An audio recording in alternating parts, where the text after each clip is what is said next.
جو بھوکا سو جائے.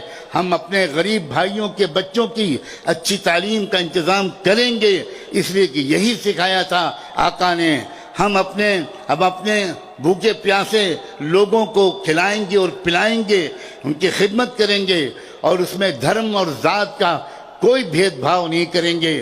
جیسے رحمت دو عالم نے کسی کے ساتھ بھید بھاؤ نہیں کیا تھا. وہ رحمت للمسلمین نہیں تھے، وہ رحمت للعالمین تھے. یہ بھی ہو سکتا ہے کہ آپ موجودہ حالات کا جواب صرف غصے بھری تقریروں سے دے دیں اور نعرے لگا کر دے دیں اور احتجاج کر کے دے دیں. یہ بھی ہو سکتا ہے. اور یہ بھی ہو سکتا ہے کہ آپ اس کا جواب اس طرح دیں کہ رات کے اندھیرے میں اپنی بیٹیوں سے بھی کہہ رہا ہوں، بہنوں سے بھی کہہ رہا ہوں، بھائیوں نوجوانوں سے بھی کہہ رہا ہوں، اس طرح بھی آپ موجودہ حالات کا جواب دے سکتے ہیں کہ رات کے اندھیرے میں آپ چپ چاپ جانماز بچھائیں. جانماز نہ ہو تو پھٹے ہوئے بورے کو بچھائیں اور اس کے بعد اللہ کے سامنے توبہ کی نیت سے سجدہ کریں اور درود شریف کی تسبیح پڑھیں. اللہ کے رسول، اہل بیت اطہار، صحابہ کرام، امہات المومنین، ان کو یاد کریں اور ان سے کہیں ہم آپ سے معافی مانگتے ہیں، شاید ہماری وجہ سے آپ بدنام ہو رہے ہیں، آج سے ہم آپ کو بے آبرو نہیں ہونے دیں گے. اور یہ بھی عجیب قدرت کا اعجاز ہے کہ ایک صرف رسول اللہ کا نام نہیں لیا گیا، اہل بیت اطہار میں سے، خانواد نبوت میں سے ایک پاک دامن خاتون کا بھی نام لیا گیا. ہمارے مولانا نے ابھی ازواج مطہرات کا جس عظمت و احترام کے ساتھ تذکرہ کیا، اس نے میرے ذہن کو اس طرف متوجہ کیا. یہاں جو بہنیں اور بیٹیاں بیٹھی ہیں، میں ان سے بھی خاص طور پر کہہ رہا ہوں، یہ وقت ہے کہ ام المومنین سیدہ عائشہ کی پاک دامن زندگی اور انسانیت پر ان کے احسانات، علم کے پھیلانے کے سلسلے میں ان کی خدمات، ان کی وفاداریاں، ان کی جرت، ان کی بہادری، ان کی عفت و پاک دامنی، ہماری ایک ایک بیٹی اپنا آئیڈیل بنا لے سیدہ عائشہ صدیقہ رضی اللہ تعالی عنہا کو، سیدہ فاطمہ زہرا بطول رضی اللہ عنہا کو. یہ موقع ہے. آپ یہ رخ بھی دے سکتے ہیں موجودہ حالات کا. کوئی قانون آپ کو اس رخ کے دینے سے نہیں روک سکتا. یہ موقع ہے.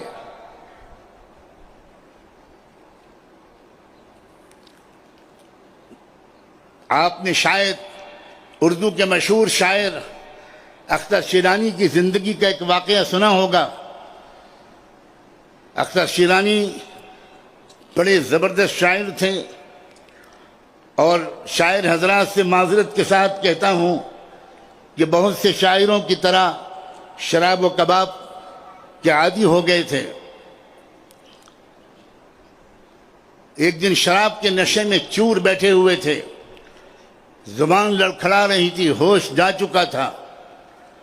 اور سنا ہے کہ جب کسی کے دماغ پر نشہ طاری ہوتا ہے، کوئی نشے میں مخمور ہو جاتا ہے، تو اپنے کو اپنی دنیا کا سب سے بڑا آدمی سمجھنے لگتا ہے.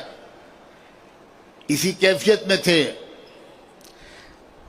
کہ ان کے کسی منچلے اور شوخ شاگرد نے، اسٹوڈنٹ نے ان سے تفریح لینی شروع کی اور مختلف لوگوں کے بارے میں سوالات کرنے شروع کیے. کہا استاد جی جوش کے بارے میں کیا خیال ہے، استاد جی فلاں کے بارے میں کیا خیال ہے. اردو ادب کے عظیم اساتین کے نام لے کر، شعر و ادب کے عظیم اماموں کے نام لے کر جو اس دور میں تھے، پوچھنا شروع کیا اختر شیرانی سے. اختر شیرانی ہر ایک کو کنڈم کرتے چلے گئے. ارسطو اور سقراط کے بارے میں پوچھا. ان کے وہی عجیب و غریب تمسخر آمیز انداز سے جواب دیا اختر شیرانی نے. اس وقت کسی بے خبر نوجوان کی زبان سے ایک عجب جملہ نکلا. وہ ایک کمیونسٹ نوجوان تھا. اس نے سوچا کہ یہ ایک اچھا موقع ہے، استاد جی نشے کی کیفیت میں ہیں، ایک جملہ ان سے کہلوا لیا جائے جو بعد میں سند بن جائے گا ہم شاگردوں کے لیے. اس نے کہا اور حضور، استاد حضور پیغمبر محمد کے بارے میں کیا خیال ہے؟ نوجوانوں، کلیجے پر ہاتھ رکھ کر سنو کہ شراب کے نشے میں چور، وہ اختر شیرانی، یہ نام نامی سنتے ہی تھر کانپنے لگے، جام پھینکا، چھڑی اٹھائی اور اس طرح اس نوجوان کے پیشانی پر مارا کہ اس کے پیشانی میں پھٹ گیا سر اس کا، اور کہا اختر شیرانی نے کہ ناہنجار، اے بدبخت، تیری ہمت کیسے ہوئی کہ تو نے میری ناپاک مجلس میں یہ پاک نام لیا؟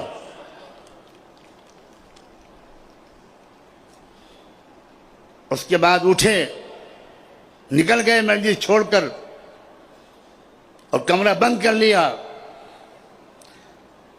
غسل کیا، کپڑے بدلے، جانماز بچھائی اور کہا اللہ، آج میری وجہ سے آپ کے حبیب، آپ کے محبوب، وجہ تخلیق کائنات سید البشر کا نام بدنام ہوا ہے۔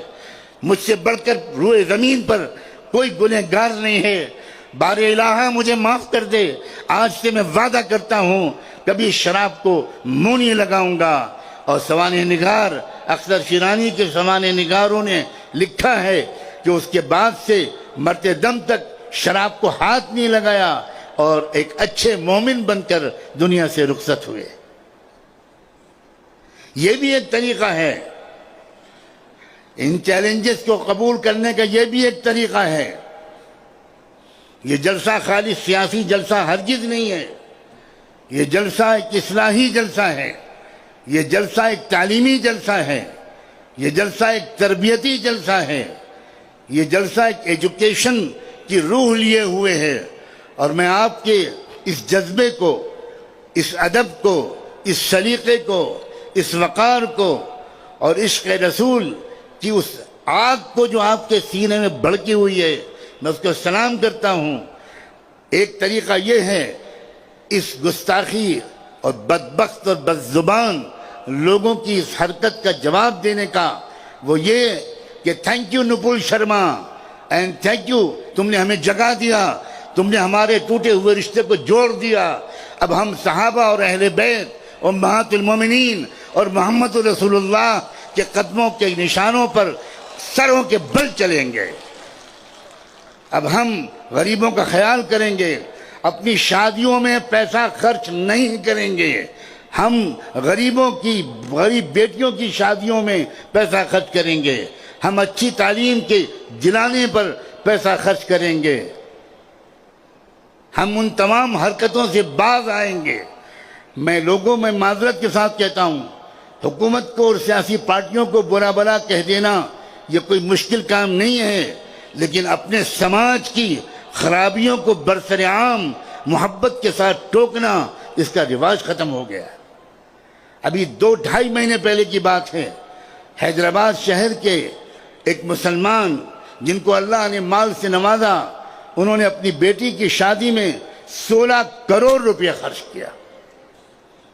آپ نے سنا کتنا خرچ کیا؟ جواب دیجئے۔ 16 کروڑ روپیہ۔ اور پھر کیا ہوا؟ انہی سیٹھ صاحب نے اپنی فیکٹری کے اندر ایک چھوٹی سی مسجد بنائی تھی، اس مسجد کے امام صاحب کی بیوی کی طبیعت خراب ہوئی، وہ امام صاحب اپنے سیٹھ صاحب سے ہفتے 10 دن کی چھٹی لے کر اپنی بیوی کی دیکھ بھال کے لیے گاؤں گئے۔ بیوی کی طبیعت زیادہ خراب تھی، ان کو آنے میں 2-4 دن دیر ہو گئی۔ وہ 2-4 دن دیر کے بعد جب امام واپس آئے تو انہی سیٹھ صاحب نے، جنہوں نے اپنی بیٹی کی شادی پر 16 کروڑ روپیہ خرچ کیا تھا، انہی صاحب نے امام صاحب کی تنخواہ میں سے 4000 روپے کاٹ لیے۔ یہ اسلام ہے؟ ایسے انسان کو مسلمان کہنا کیا ممکن ہے؟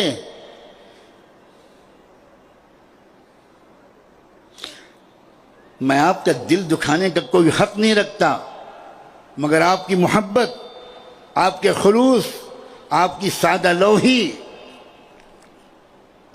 اس کی وجہ سے میں جرأت کرتا ہوں اور اپنا آپ کا حق سمجھتا ہوں اور اپنا فرض سمجھتا ہوں کہ ہم اپنے بھی گریبان میں جھانک کر دیکھنے کی عادت ڈالیں کہ ہمارے درمیان وہ اتحاد، وہ وحدت ملت، وہ اتحاد فکر ہے جو ہونا چاہیے؟ کیا یہ حقیقت، یہ تلخ حقیقت صحیح نہیں ہے کہ اگر کچھ احمق بیوقوف اور ظالم لوگوں نے زمین تنگ نہ کی ہوتی تو آج کربلا کا میدان بھی تنگ نہ ہوتا، ہم اور آپ یہاں نہ ہوتے؟ ہم جو اکٹھا ہو رہے ہیں، ہر جگہ ہمارے اندر ایک بے چینی ہے، اس بے چینی کے پیچھے آپ سمجھیے، اسی لیے میں نے وہ آیت پڑھی تھی کہ عسیٰ ان تکرہوا شیئا وہو خیر لکم، ہو سکتا ہے کہ کوئی صورتحال یا کوئی چیز تم کو بہت ناپسند ہو مگر وہ تمہارے لیے بہت مفید ہو، اور ہو سکتا ہے کہ کوئی چیز اور کوئی صورتحال تم کو بہت پسند ہو مگر وہ تمہارے لیے نقصان دہ ہو۔ واللہ یعلم وانتم لا تعلمون، اللہ جانتا ہے اور تم نہیں جانتے۔ ملک میں اس وقت میں انتہائی آپٹیمسٹک اور پازیٹیو آؤٹ لک کا انسان ہوں۔ ملک میں اس وقت اتنا شاندار موقع پیدا ہو گئے ہیں، اور میں پڑھے لکھے لوگوں کو ان کی زبان میں خطاب کرتے ہوئے کہنا چاہتا ہوں، کوئی قوم آج تک کبھی بھی کامیاب نہیں ہوئی جب تک کہ چیلنجز کو اپرچونٹیز میں کنورٹ کرنے کا فن وہ قوم سیکھ نہیں لیتی۔ چیلنجز جو آتے ہیں یہی قوموں کی ترقی کا سبب بنتے ہیں۔ نارمل حالات یہ قوموں کو سلا دیتے ہیں، چیلنجز جب آتے ہیں اگر صحیح قیادت مل جائے، اگر صحیح لیڈرشپ مل جائے اور قوم اس صحیح لیڈرشپ کی قدر کر لے، قوم اگر اس پازیٹیو رہنمائی کی قدر کر لے تو پھر یقین رکھیے وہی چیلنجز اس قوم کی ترقی کا سبب بنتے ہیں۔ جاپان کی ترقی، آپ جنرل نالج کے اگر اسٹوڈنٹ رہے ہیں تو پڑھیے، وہ جاپان جو نیوکلیئر حملے سے پہلے تھا اور وہ جاپان جو نیوکلیئر حملے کے بعد ہوا۔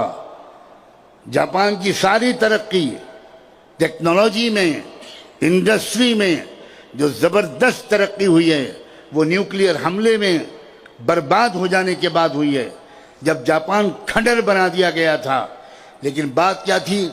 جاپانی قوم جذباتی قوم نہیں ہے، جاپانی قوم ریئلسٹک قوم ہے، ایک سائنٹیفک اپروچ ہے اس کے اندر۔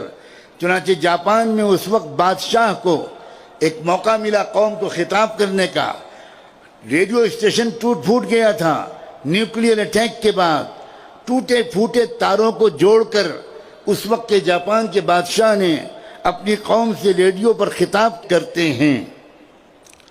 کیا آپ بھی دہرائیں گے یہ جملے؟ آج ہم عہد کرتے ہیں کہ ناقابل برداشت چیزوں کو برداشت کریں گے، یہ کہا جاپان کے بادشاہ نے۔ آج ہم عہد کرتے ہیں کہ آج ہم اپنی قومی ترقی کے لیے human resources and financial resources, اپنے مال کو عیاشیوں پر نہیں قومی ترقی پر خرچ کریں گے، اپنی صلاحیتوں کو تماش بینی پر نہیں قومی ترقی میں لگائیں گے۔ چنانچہ قوم نے جو جواب دیا اپنے بادشاہ کی تقریر کا، وہ اس طرح جواب دیا کہ قوم نے کہا کہ اب تک ہم 12 گھنٹے کام کرتے تھے، اب ہم 16 گھنٹے کام کریں گے، اور 4 گھنٹے کی جو آمدنی ہوگی اس کو قومی خزانے میں جمع کریں گے تاکہ نیشن کو دوبارہ جلدی سے جلدی بلندیوں پر اور اپنے قدموں پر کھڑا کیا جا سکے۔ میں نہایت روشن امکانات دیکھ رہا ہوں اپنے ملک میں، بہت یقین کے ساتھ کہہ رہا ہوں، نہایت روشن امکانات ہیں۔ یہ مت سمجھیے کہ سارے ہی بھارت کے لوگ اتنے ہی خراب ہو گئے، ہرگز نہیں، بالکل نہیں۔ ہر سماج میں، ہر زبان کے بولنے والے لوگوں میں، ہر اسٹیٹ اور صوبے میں، ہر دھرم کے ماننے والوں میں، ہر سوشل یونٹ میں، ہر سماجی اکائی میں آج بھی اکثریت اور میجورٹی اچھے لوگوں کی ہے۔ لیکن وہ اچھے لوگ جڑ نہیں پا رہے ہیں۔ جے پور